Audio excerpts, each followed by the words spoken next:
Well, getting outdoors and shooting wildlife doesn't always involve firearms. Sometimes you just need a nice day and a good camera.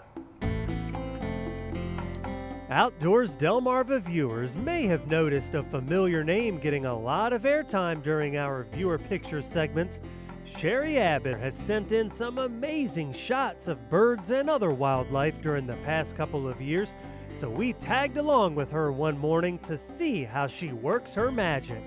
And the first thing we wanted to know is what kind of gear she uses. It's very unique. I actually, when I got back into photography, I Googled what's the best camera for birding, and the Nikon Coolpix P1000 is what came up consistently because it has a built-in incredible lens.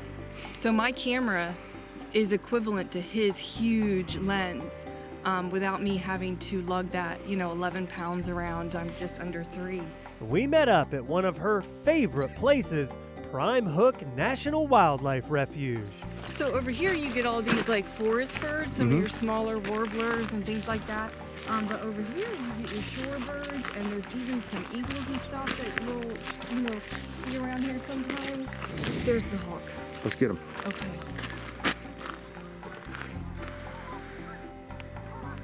Oh, I see him. Yeah. Come on, son. Yep, I got him. Wow, that's a cool shot right there. Sherry's journey as an amateur bird and wildlife photographer had a very ordinary beginning. So my husband actually got me involved in it. When we bought our property, the first thing he wanted to do was put up bird feeders, and I was like, oh, okay. Yeah. And then, but then what happens is that they start coming, you're like, well, what's that? And what's that? And before you knew it, we had bought a book.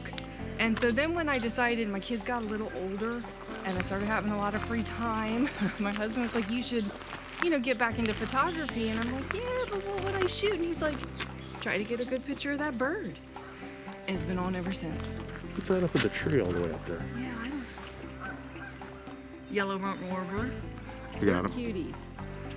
They call them butterbutts because their name is because the yellow rump, and it's just this yellow patch on their butt, so they call them butterbutts. A friend of mine told me that. And so that's when I started actually, leaving the yard and started going out to find birds. And that's when you just really open up to, Delmarva has so many birds. It's absolutely incredible. So right there is another mockingbird.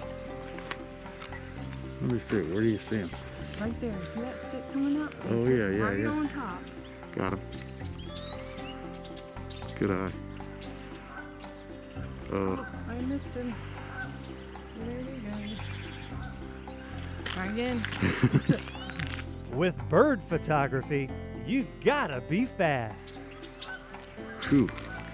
But with practice, you'll learn how to balance your shutter to capture the moment while still having enough light for a good image. This is what's really hard about birding, right? We talk about shutter speed. Yeah. So in ideal conditions, I will crank it up to 2500. But birds tend to like to get up in the trees, in the shadows, and so then I have to switch over to aperture priority to grab that light, which makes me lose shutter, right? And the ability to grab movement. So it's really a challenge with the small birds. Because they like to hide from you. And I'm a total amateur, I'm still learning it, but that's about as much as I know. There he is. But amateur or not, Sherry's photos are downright beautiful. See how she captures this downy woodpecker. Oh, sure, you got good light on him. Yeah. Look at that, he's pecking away. Oh, look at the red. Yeah, that's the male. It's just sort of like a way to decompress, get outside, get some exercise. So sometimes I'll get up and go and take some pictures in the morning. Sometimes if I'm having a rough day, I'll do it on my lunch break. I think some people think that I spend a lot of time birding, and it really doesn't, take long. Like you can see, you come out here, it's like boom, boom, boom. We've already seen maybe 7 or 8 species. So now that you know the name, be sure to look for more of Sherry's photographs in the future.